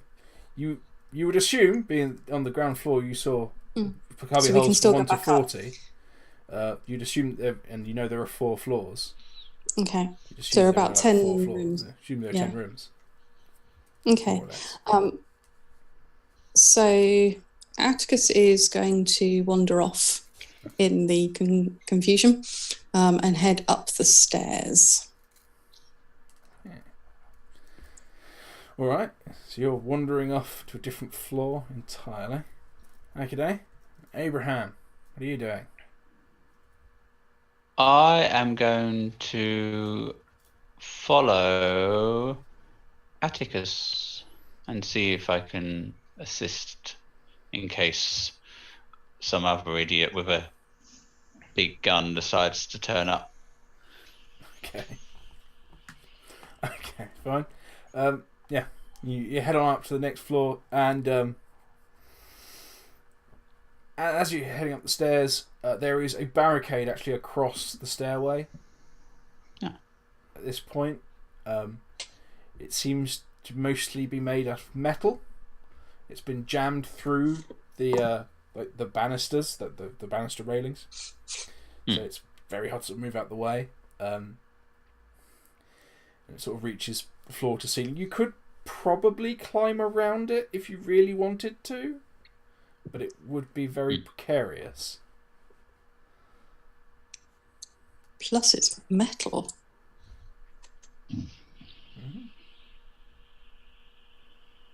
We reckon we ought to take this. It's what we've been sent here for. Could quite valuable. Right then, you grab that end, and I'll watch. Okay. Fair enough. That's great. Right. Abe, you're gonna grab this like big ass like structural 4x6 steel and try and like twist it out of the thing it's jammed into. Like a big ass I-beam. Fair Is it enough. strength check? Oh yes. As a strength check to even manage to manipulate it in any fashion. Oh, yes. And he crits. You crit. Excellent. What is your strength? My strength is... Come on, strength 3. Excellent. Okay, so with your entirely normal human level strength, you manage an epic feat of you make this I-beam move ever so slightly. With a crit? Oh yeah, with a crit, you make this impossibly heavy thing, weighing easily more than half a ton, move. You manage to dislodge it slightly, and some of the things that have been jammed in on top of it start to move more easily. Like there's been poles and bits of assorted dross jammed through it, and as you sort of upend this bar a little bit, the things above it move, and some of them fall away, and you could probably like force your way through this barricade now if you really, really pushed. I'll do that. Fair enough. Give me a strength. You're trying to ram your way through like a rusty metal barricade. 13. I see. Yeah. You ram your body entire through it. This is great. You can't hear me. I'm going to keep talking. So yeah. Cool. You ram your entire body through a rusty metal barricade. It's uncomfortable. You lose coat. You lose skin. But you're not, not to any great degree. And you emerge on the other side, a sweaty man with no coat on. But you're the other side of a barricade. Woo! What do you intend to do now? I just applaud for a while. Okay, you applaud yourself. Okay. And then I'll look around. You look around and you're in an identical stretch of stairs. This staircase seems to be almost exactly the same all the way up. You're near another door, which doesn't appear to have been barricaded or altered in any way. Which is nice, Clearly they thought a barricade was enough. I just yell back, "It's safe through here." Okay. At which point Atticus is going to pick up a few little bits, ones that have kind of dropped to the floor, put them in a handbag, and jump through the barricade. Yeah, Well, she has got small frame. Yeah. Okay, well, let's go for a dexterity to maneuver yourself through the barricade then, and it will be easier. Okay, 7, 17. No, that's plus 10 now. Plus 10 when we talk about small frame is plus 10 to the top score, not the actual roll. Yeah. Yeah. Okay, so that means 7, 13. No, 4, 12. Oh God, 12. Doesn't matter. 12. You've managed Not it. natural. You've managed it. Down. You've leapt on through. You didn't have to take your coat off. Or any of that sort of grunting. Puffing, panting, sweating, and swearing, as my old workmates used to call it. You just step through. There is a large Abraham-sized hole that you just step through. At this point, Teddy, you hear Abraham applauding himself from the stairway and saying that it's safe up here. which is information you can do with as you wish. You've fashioned your backpack now. Having fashioned this backpack and become acutely aware of the strain that it puts on my chest muscles, I'm going to have a look around to see whether there's anything like first aid supplies or bandages or something to at least staunch the bleeding for now. Okay. There are aprons in the kitchen, which could be used as bandages. There's no big first aid box on the wall or anything. It just doesn't exist.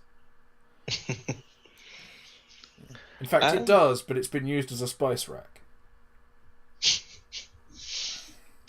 Yeah, I'll grab one of the sharper kitchen knives and turn one of these aprons into stretches of bandage and spend a bit of time to at least stem the flow of bleeding and bandage myself up before heading to the doorway and looking at whatever this clapping fool has done. Fair enough. Fair enough. Yep, you do that. So, you're in the stairway. You're standing next to the door to the 3rd floor. You're the other side of a barricade. Your other friend is downstairs. You can hear him clattering around a kitchen. You assume he's looting. Excellent. So what are you doing? You have a door. You have a barricade. You haven't. It's 10:27. Yeah. What are you doing? Gonna try going through the door that we see in our way. Yeah. As you go over to the door, it immediately becomes apparent on looking at it that it's not locked.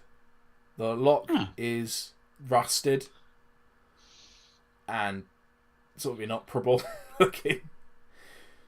It looks like they resorted to barricading this because they couldn't lock the door. Okay. I'm gonna swing the door open really fast. Okay. You swing the door open really fast. You see the wall on the other side of the corridor. There's no one there. Nope, there's no one there. Oh, that's good. The layout of this room, this floor seems, from what you can see, to be exactly the same as the one below it. Almost like someone made a template of design and continued it through the whole of this complex. Right, which would make sense. Mm-hmm. But yeah, so you have doors to the right and left of you, with corridors with 4 more doors in there. Presumably on the other side of the building there's access to the lift. Gonna go left. Excellent. You also go left to room 36.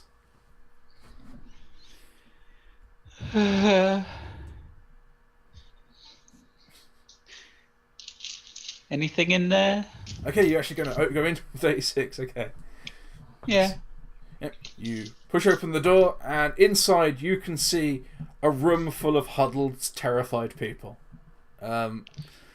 Mainly women and children in this room. There are a few men, but not many. They appear to be sort of the older men.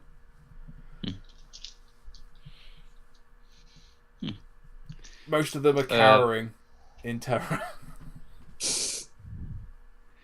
I'll do a little dance for them to try and cheer them up.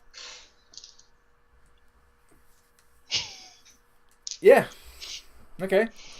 Dance away. Dance revolution, go. Tap dance as before. Is it the same dance or is it a different dance? Same dance as before. It's the same dance. Same score as before. They look at you terrified.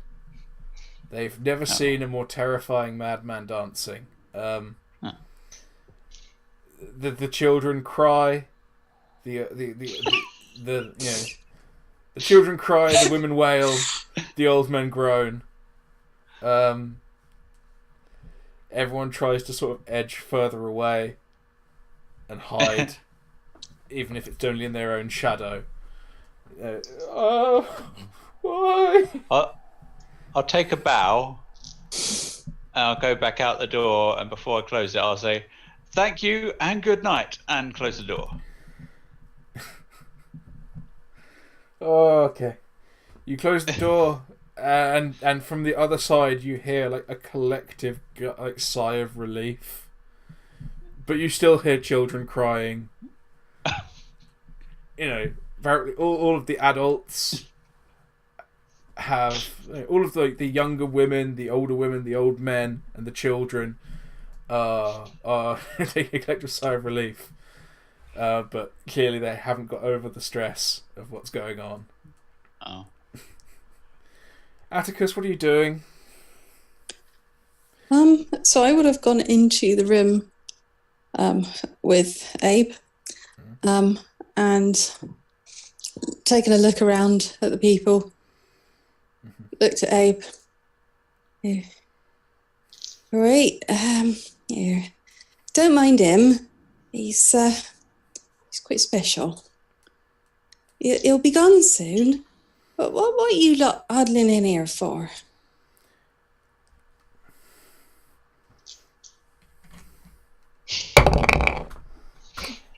Hey, one of the young women sort of stands up, sort of squares off. She looks kind of scathingly at the old men who are still cowering, and says, we live here. What are you doing here? We don't have to answer your questions. The hell are you doing here? Well, unless you want to end up like your friend down there, who's let's just say without neck, I reckon you do need to answer our questions. One of the old men's like, they killed Bill! The bastards! Let me up! I'll get them! And it's a bloke who's quite clearly like missing half of one of his legs. Like tries to struggle up. Like he's got sticks, but they're not letting him have them. Like, quiet, you fool! You're gonna get us killed. At this point, I think, if possible, Teddy would have taken his time to navigate the hole that. Have you brought the bag, or are you leaving it in the stairwell? I'll leave it in the stairwell, considering I've got to come back down past it, so there's no point in carrying something this heavy up. We'll head up and join my two ne'er-do-well companions and sort of look into the room.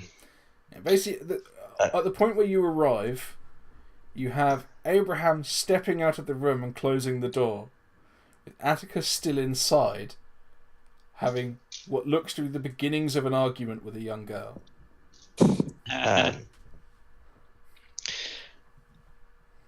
So, looking around for Atticus and seeing Abe appear, put two and two together and sort of push past him into the room.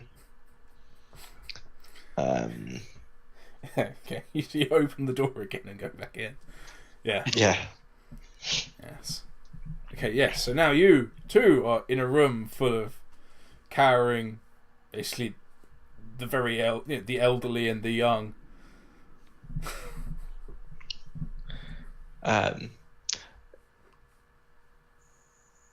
Taking that scene sort of in,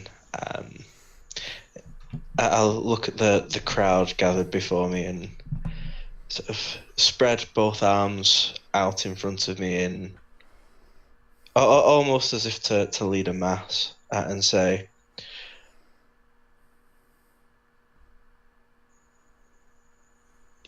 you folk don't want any trouble, and we don't want to give it to you. So, you bring out anything anything metal, anything worth, anything that you've got, and we'll leave you in peace. And at this point, the gigantic mortars on the back on the breaking wave start to fire. The absolutely cocking massive ones, the size of a family car, a large family car, or a small van. I think we ended up with the sort of estimate of a minibus. Yes, the ones that Timi was re-deafened by. Yes. So literally, as you say, we come in peace. You know, the sort of the timbre of the background artillery barrage, you know, really intensifies. Yeah. It goes from distant like thuds and pops to full peals of like throaty thunder. I take it that may cock up my conniving bastard, where the first lie that I tell to someone is believed. That being it gives you stuff and we will leave you unharmed. They might believe that you don't mean them any harm, but they're acutely aware that there is an artillery bombardment going on right now. So yeah, the old man who was kicking off about bills is like, you know, still sort of struggling to get up. People are pulling him down. Eventually, a young boy just thwacks him round the head, and he goes down like a ton of bricks. Shut up, old man! Bam! Which is terrible. No respect for their elders, but it does make life a bit easier. And the young girl standing in front of you is just like, fine, you know, you were already taking everything you wanted. You know, we haven't got anything in here. What do you want? Well, what do you need? You need your metal stuff. Where's anything metal?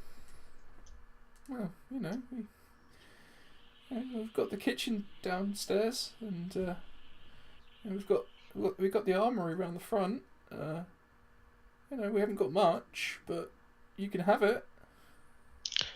Well, why don't you be a love and take us round to the armory just in case. We wouldn't want any more of your friends getting hurt unnecessarily now, would we? No.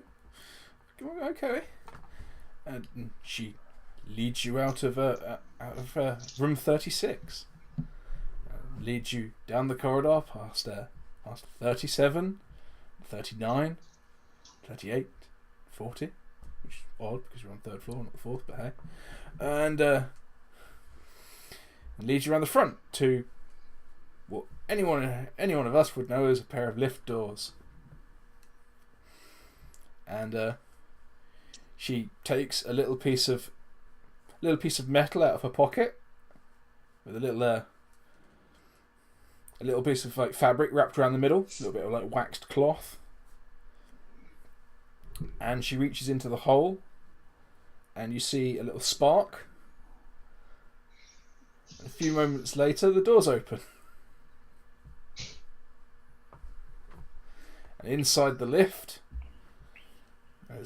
there are guns, and there's a few crude sort of sets of, you know, pieced together armor kind of stuff. You know, sort of jackets with plates of like cheap tin nailed to them and, you know, riveted to it, and things like that. You know, something that might be leather over in the corner, and a few of these rather unwieldy sort of pipe rifle things. And there is, amongst it all, a very nice looking pistol. You know, and a few sort of jars of whatever the fuck that thing is. It looks weird. So Atticus puts her arm around the young lady. Thank you, my dear. You've been super helpful. What's that funny thing that you use to open the doors then? I don't know. It's the door opener. The door opener. Yeah. I see. That's what they call it. It's just the door opener. I see. And how far do you reckon it would be to pop back upstairs? What? Is it a short run? Upstairs? That's right. Yeah. Lovely. And as she says that, she takes her little stick that she popped open as she got off the boat and just pops the top off because inside that stick is a blade, which she sticks into the side of the young girl. Oh, lovely. We can't have her running back upstairs, can we?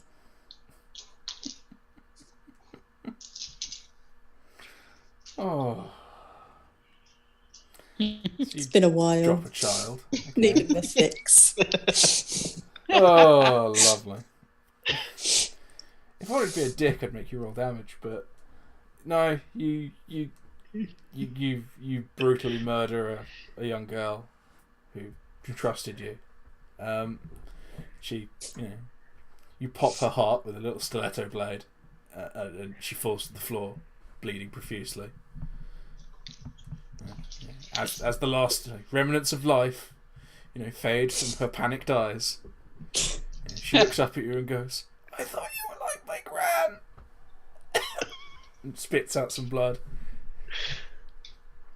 You thought wrong, dear. Okay. I assume you nick her door opener. Yes, I do. Yeah, I thought so. And So yes, during this exchange, Teddy has been loading his bag and Abe's bag with as much as he can manage, and may have pocketed the pistol. okay. So yeah, you're stripping this armory clean then, I'm assuming.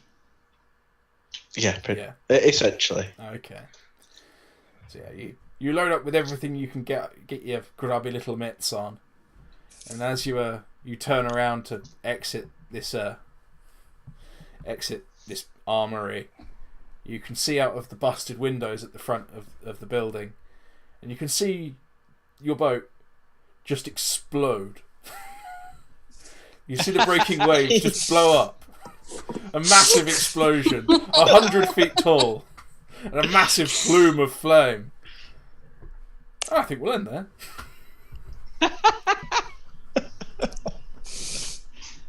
Well, that was worth it, wasn't it? That was good. Oh, brilliant. Yes.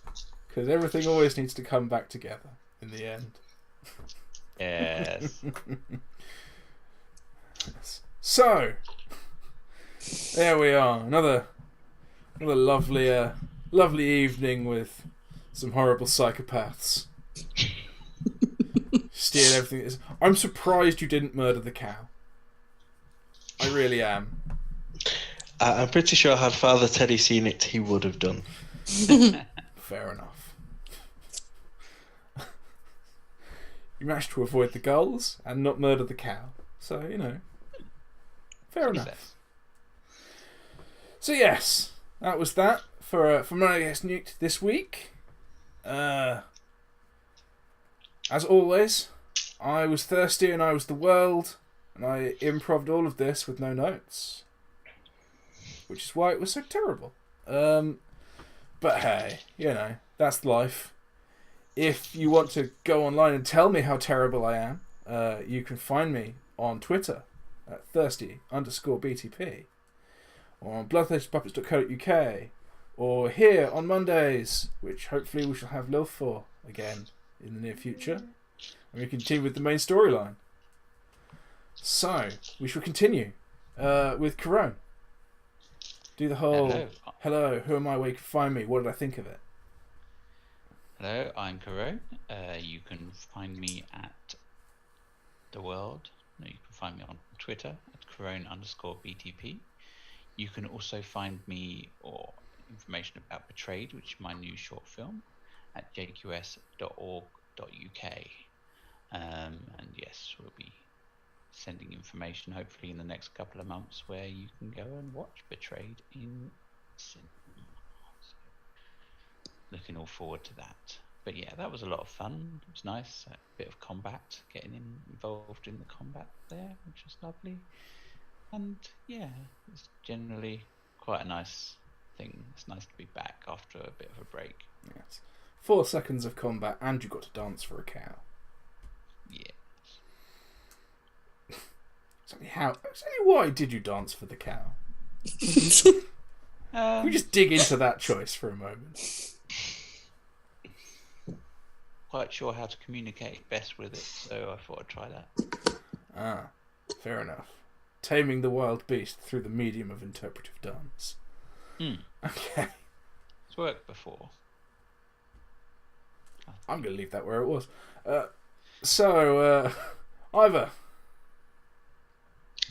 I've been either playing Father 20 Seconds of Prep Teddy. That was quite enjoyable. If you want to catch up with me anywhere, you can find me on Twitter at Eivor_DNABC. Otherwise, in the Nebulous North. That's about it for now. There we are. And so, we come at last back to the one person here who probably knows what they're doing.